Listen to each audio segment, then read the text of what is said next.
Hello. Today I am going to wax a little bit philosophical and share with you one philosophy that has helped me to not only thrive abroad, but to get here in the first place.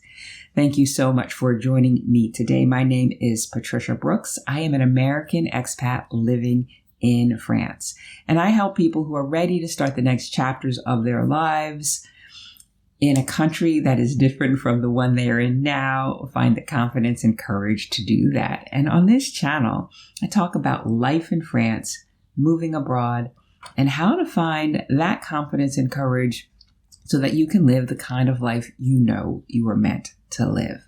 And today I'm going to be talking about a philosophy that really speaks to me. I woke up this morning and I got couple of different ideas. So this might go in a weird direction, but stay with me. It all will make sense.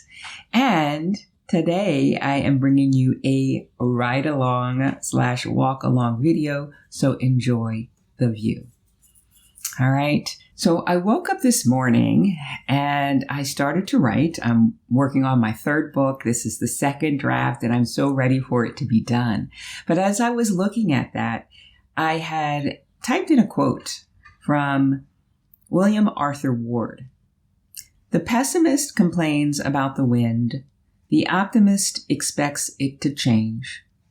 The realist adjusts the sails.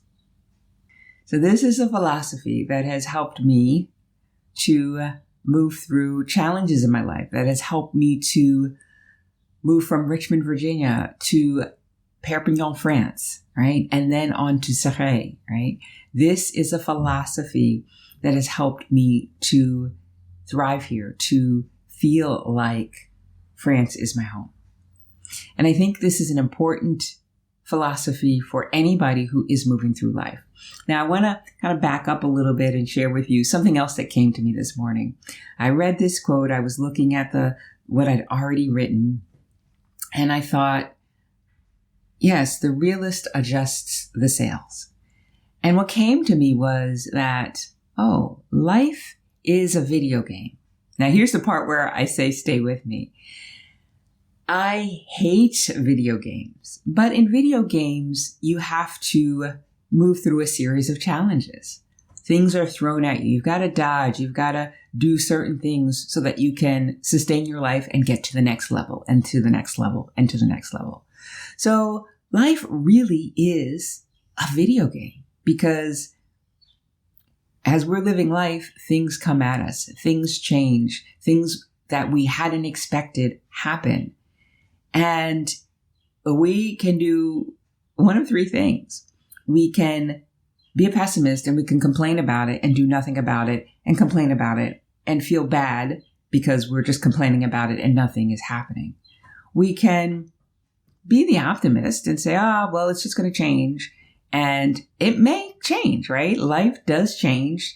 If you do something, if you're in a bad situation and you don't do anything to extricate yourself from that situation can change, but maybe not in the way that you would like it. And the realist will adjust the sails, meaning, this changed and I was going in that direction. I still want to go in that direction.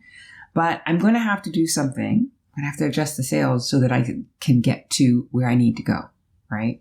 So that I don't have life just dictate what happens to me. The pessimist complains about the wind. The optimist expects it to change. The realist adjusts the sails. I absolutely love that. And life is a video game. Now, I hate video games. I hate video games because my high school sweetheart, Tim Brown, used to love them. The problem was when we had something that we were planning to do together, he would go to the mall and get on a video game and play for hours. Now, I might have been there with him and have walked through the mall a couple of times, waiting for him to be ready to go. Or I might have been sitting at home waiting for him to come pick me up so that we could do this thing. And so that is why I detest video games to this day. But I can't help but to see how our lives are video games. So I have to embrace this concept, right? I have to, and I have, but not necessarily through the lens of a video game. But it is so similar to a video game. All right. So you may be saying, okay, Patricia, but I want to move abroad, or I'm living abroad and it's hard. I want to move abroad and I have all of these what if thoughts that are keeping me stuck. How can I use what you just said to move through this more easily? Well, you can, because in order to move abroad, you're going to have to adjust the sails. You can't expect you to get to where you want to be without you putting forth some effort. And things may change along the way, and you may have to adjust. You may need to pivot. If you do nothing but complain, I hate where I live, I hate what's going on in my country, I'm ready to be someplace else, and all you do is complain, what can happen is you can start to get depressed. You can start to really do something to your mental state that is not positive. I know that quite recently, I got caught up in some events of the world, and I found myself scrolling on YouTube and just consuming way too much of some negative content. And I could start to feel myself, spiraling down mentally and not being as effective or as clear as I normally am. And that didn't feel good. And I had to recognize that I was starting to become a pessimist. And so what did I do? I adjusted the sails. I cleared my history in my YouTube channel so that sort of topic would not be served up to me so readily for me to just click on it and watch and consume and be pessimistic and start to complain, right? That's how I adjusted the sails. I said, nope, this is not going to happen for me. Clear my history. And it's been about a week and a half now. I have to say, I feel so much better. I adjusted the sails. And to move abroad, to live abroad successfully, sustainably, happily, you're going to have to constantly adjust the sails, because it can be so easy to be pessimistic. Well, in my old country, we did it this way. Or why do the French say it like that? Why can't they just be more direct in how they say things? It would be easier for me to learn the language. All complaints. And if you do nothing but complain, that can lead to disappointment. That can lead to frustration. That can lead to depression. And that is not where you want to be. And you don't want to just be in that place where you're just waiting for something to change, because it may change, but not in your favor. So you want to adjust your sails. And adjusting your sails really just means reframing a situation. So I want to talk about a few situations where I've had to reframe in my life here in France. All right. The first thing that comes to mind, and this is a topic that I speak about in my book, is that when I came to Perpignan in that first year in 2018, I was naive. I had researched the weather here. I knew that in the summers it was hot and sunny, and in the winters it was kind of like the temperature in Richmond, Virginia, but with less snow or no snow, or just dustings of snow. And that's all I've seen since I've been here. And I thought, oh, well, I can handle that easily. That's not a problem. The hot summers might be a little bit much. So I'm going to want to have an apartment that has an air conditioning in it so that I can escape the heat. But beyond that, I feel like I'll be okay. And so I got here, and it was the end of January that I got here. February rolls around. I've been here a week and a half or so, and I go out for my morning walk, and I'm almost blown over by the wind. And I'm like, what in the world is this? And it was so windy. The palm trees were just, bracing themselves. They were trying to stand up, and they kept being blown by the wind consistently. And it was cold. It was February. And so it was cold. It was windy. I was walking against the wind. The wind was trying to blow me over. And I thought, oh, this is what they might mean when they say the windy city, like Chicago. I've been to Chicago, but I haven't experienced the winds there. And that's what I thought. I'm like, oh, what is this? And so I had to adjust myself, right? I could have said, it's just always so windy here. I hate it here, right? And maybe that would have made me not stay here. Maybe I would just every other week when we've got the Tramontana, which is the name of the wind here, I would just be irritable, right? But I've adjusted, and I know, when it's on a windy day, that maybe that's not the best day to walk, and maybe that's not the best day to go to the beach. The video that you're watching now is of me driving to and walking through Roses, Spain, which is about an hour from where I live. And I went, they were having a floral show there, and I got out of my car, and I walked along the beach. There was a walkway along the beach. And when I got to the part where there was the beach, the sand part of the beach, the wind picked up, and I could see in the distance it looked hazy, but I kept walking. And then all of a sudden my eyes started running like I was crying, and I couldn't stop it, and they started burning. And I'm like, oh, Patricia, you've got sand in your eyes because the wind has blown sand in your eyes. So I had to adjust the sails, and I started to walk into town away from the beach. I was adjusting my sails. And so that's what I did. I walked into town. And as my eyes they're running, it looks like I'm crying, like something bad has happened to me, and I'm just crying. And I'm standing there next to a bench, and I'm wiping the tears from my eyes, and I don't have any tissues. I left my tissues in my car, and I'm trying to get my eyes right. I've got makeup on, my mascara, my eyeliner is running, and I'm just trying to, stop the tears from flowing. So I sit down on the bench, and I look around in my purse and I've got a big purse that swallows things. Look around in my purse for this small tube of eye drops. And I finally find it, and I open it, and I put the drops in my eyes, and that seems to soothe it. And I look up, and there's a woman who had been sitting on the bench watching me as I'm trying desperately to wipe these tears away and get myself straight. She walks over, and she has a packet of tissues, and then she opens the packet of tissues, and she puts it in my direction, and I take a tissue, and I wipe my eyes, and I say, merci. And then I'm like, oh, Patricia, you're in Spain. And I corrected myself, and I said, gracias. And she said, de nada, right? And right there, it made a connection. It was great. I don't know why I went down this tangent, but I wanted to tell you this lovely story of this woman in Roses, Spain that I met and gave me a tissue. So I adjusted the sails. I sat down, I collected myself, and I decided I wasn't going to walk along the beach because it was just too windy. I walked through town a little bit, and they had some shows going on, and I sat down a little bit and watched, but then the sun was too hot, and I'd forgotten my hat, so I didn't watch too much of that. I adjusted the sails again. But seriously, the winds here can be fierce, and if you don't adjust the sails, you will end up where you don't want to be. Now, other ways that I've had to adjust my sails here in France was early on when I got to Perpignan. I knew nobody, right? Nobody knew me, so I could roam the streets, walk the streets, and just be free to just observe and just not think, oh, I might run into so-and-so or I have to make small talk. And that felt so freeing. And I realized that when I moved to Serres, and I was walking along the street, and I thought I heard my name with a French accent. But I thought, oh, no, that's not, nobody's calling me because nobody knows me here. This was about a year and a half in now.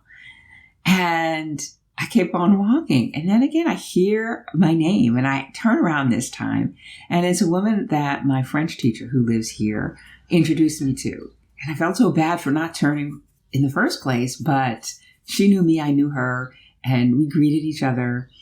And I realized then that this anonymity that I had the pleasure of experiencing in my first year or so here in France, that was going away. And so I could have been the pessimist, and I could have said, damn, now I'm going to have to make small talk. Now, if I'm in a hurry, I'm going to have to slow down, right? I could have been the pessimist. Or I could have chosen to be the realist and said, oh, well, that's a good thing, right? People knowing me is a good thing because I don't want to live here without knowing people. I want to have a community. I want to make friends here, right? And while having that feeling of nobody knowing you felt good initially, that's not something that you want to experience long term. So embrace that. And so that's what I did. I adjusted the sails. And so now, since that moment, anytime I think I hear my name being called, I turn around and I look. And you put a fine point on this, just yesterday I went on, it was an afternoon walk. I was too busy in the morning to get out, so I went on an afternoon walk. And I was walking by the house of an acquaintance, somebody who I talk to. If she's out, working on her yard, we stop and we talk for 10, 15, 20, 25 minutes. And I was walking by her house and she wasn't outside. But as I walked by the house, I heard tap, tap, tap on her window. And so I look up and she's looking down at me and she's waving at me. And I waved back with two hands. I was so happy to see her, right? So this has really come full circle because I enjoy meeting people when I am out and about. It is something that lights me up. And then a few steps later, we waved and then I kept on walking downhill. And about 10 or 15 feet down the hill, who do I run into but her husband, who we stop and we faire la bise, we do the kiss on each cheek, and we have a 10-minute conversation, right? So definitely I have changed. I have adjusted the sails. And because of it, I feel like I'm a part of this amazing community. So these are some things that you will need to consider when you are planning your move abroad, as you are moving abroad and living abroad. Where might you have to change? Where might you have to do something in a way that is different from the way that you would normally do it? And I think that when you recognize that adjusting the sails is an option, and that in adjusting those sails that you have multiple options potentially, then that can make that change that you have to make feel easier. One of the things that is really important to me is living by the principle that life was not meant to be a struggle. And when I say struggle, I mean effort laced with negative emotion. In life, you're going to have to put forth effort. But if it feels hard, then I know that I'm struggling. So when I have options, if I have to make a change or do something differently, if I have options in how I do that, that seems to make it easier for me to do. Okay? I'm going to give you one more example of how I've had to adjust the sails and how it's helped me here in my life abroad. I'm going to talk about starting a business here. Now, one of the reasons that we might not adjust the sails is because we have fear. We're afraid of something. At the end of my first year here, I knew I wanted to start a business here, but I didn't really know who I wanted to coach. And that scared me. And because I was scared, I wasn't able to think clearly and put a plan in place that I thought that the people who would approve my visa would find viable. And so I did not move forward with my second visa to start a business here. I just renewed my visitor visa where I wasn't working, wasn't running a business.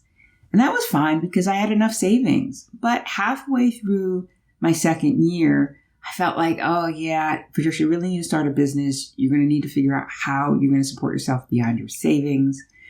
And I didn't do anything about it in that second year, right? So in a sense, I wasn't really being a pessimist about it. I wasn't saying, oh, you'll never start a business. That wasn't my MO then. It was, oh, well, I'm going to kick the can down the road. Oh, maybe things will change. Maybe it'll change on its own, which, of course, it didn't happen. I had to be proactive with that. And then in my third year, I got the idea of what I wanted to, who I wanted to coach and how I wanted to coach them. And that was when I said, okay, Patricia, now is the time that you're going to have to write that business plan. You're going to have to apply for a profession liberal visa so you could start that business. You're going to have to start doing market research. You're going to have to do all those things that you're going to need to do in order to start this business. And you can't avoid it anymore, because I think sometimes when we are in that middle place of that quote, where we are expecting conditions to change, it's really out of fear and avoidance. And so I could avoid no more, because I recognized that at some point, in the next couple of years, my savings wouldn't be there for me and I would need to have another way to be able to stay in France. And so that made me adjust the sails. That made me say, okay, it's time for me to figure this out. It's time for me to apply for this visa. That scares me. It's time for me to write this business plan. That scares me. It's time for me to start up this business. That scares me. And so I think sometimes adjusting the sales is something that maybe we know we need to do, but because we are afraid to do it, that we stay in that middle ground of expecting conditions to change.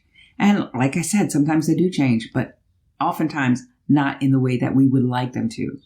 And then we can become a pessimist. Sometimes we don't adjust the sales because we are a pessimist. We don't recognize how negative we are in our thoughts and in our words.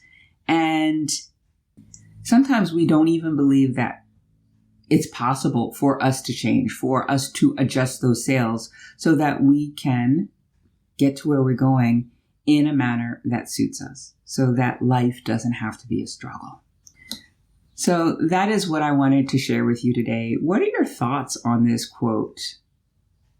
The pessimist complains about the wind. The optimist expects it to change.